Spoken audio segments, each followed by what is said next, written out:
Now this not driving lot appears to be paying off, as I've done a proper piece of journalism today. I might actually call myself a journalist after this, because I think I've discovered something that nobody else is talking about. And it is as follows. Now, back in January, I did a video on the zero emission vehicle mandate and how it was going to screw over motor manufacturers, because they'd have to sell 22% of all their stock had to be milk floats by the end of 2024.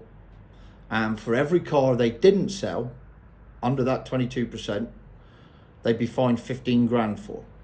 Now, October's figures have just come out and car sales have slumped, primarily petrol and diesel, which isn't surprising given the amount of offers on fleet buying battery electric vehicles.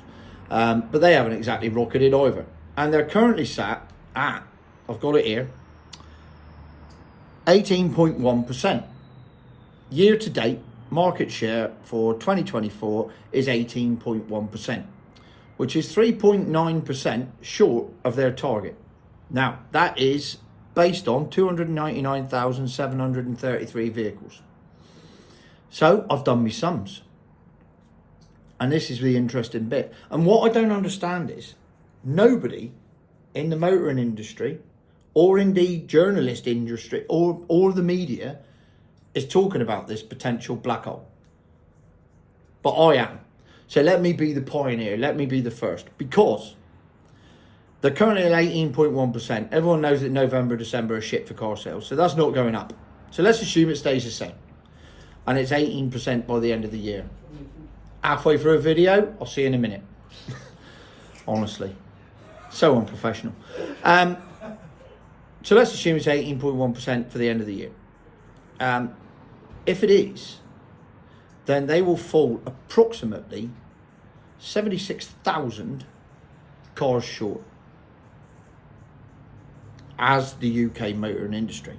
Now, 76,000 times 15,000, which is the fine that the government are going to place per car on the manufacturers, is a nice round sum of roughly 1.2 billion pounds.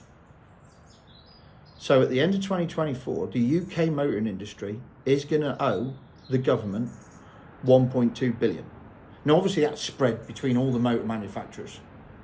So it's not like Ford have got to find 1.2 billion, but between them, they have, depending on how many they've sold. And that's the average. So if you assume it's the average, that's the average. Nevertheless, that's a 1.2 billion pound black hole in the manufacturing and sales car industry in the UK in a year. And nobody's talking about it. Nobody's mentioned it. Where's the money coming from? And what? So here's the interesting thing. This is what I don't understand. Why is nobody talking about it? Why is nobody from the car manufacturing side saying, hang on a minute, we've got a 1.2 billion black hole coming up here. Where's the money coming from? What are you going to do about it as a government? Why aren't the government, who are busy making announcements and policies left, right and centre to screw everyone over, why haven't they said anything about it either? Which is another weird thing. And I just don't get why nobody has mentioned it. It's there, it's on the,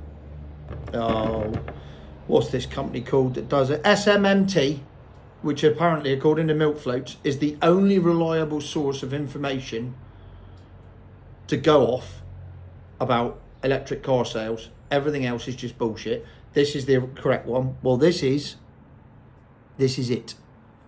SMMT. These are the figures. Look. Hang on. There we go. I'm reading that direct off the website. So, there's a 1.2 billion pound black hole in a year because of the zero emission vehicle mandate, which has got to be soaked up by somebody. And I'll tell you who it's going to be soaked up by, because it can only be soaked up by one person. Me and you, the consumer. They're the only people who are going to be soaking it up. The car manufacturers ain't soaking that up. They can't afford to. So it will all be passed down. So where does that leave us in 2025? I have absolutely no idea. But I do know that it's not a good thing. And I do know that nobody's talking about it. So my question is, why? Have they done a secret deal? Is there a deal on the table? Or are they both just ignoring it in the hope that nobody will notice? But it's there for all to see. And it's a policy, it's a government policy, so it's law. It's not as if, and it's not even a Labour policy, this was brought in by the Conservatives. This was a Sunak thing. But it's there. So the question is, are milk floaters going to single-handedly, are milk floats and milk floaters, in fact, going to single-handedly bankrupt the car manufacturing industry of Great Britain? I don't know. But somebody's got to give somewhere, innit? So why is nobody mentioning it? I mean, it's not like I watched the BBC or ITV, but I'm sure if it was on there, somebody would have mentioned it to me. But it's not on the internet anywhere. No one's, I've Googled it. No one's talking about it. No one's mentioned it. So there you go.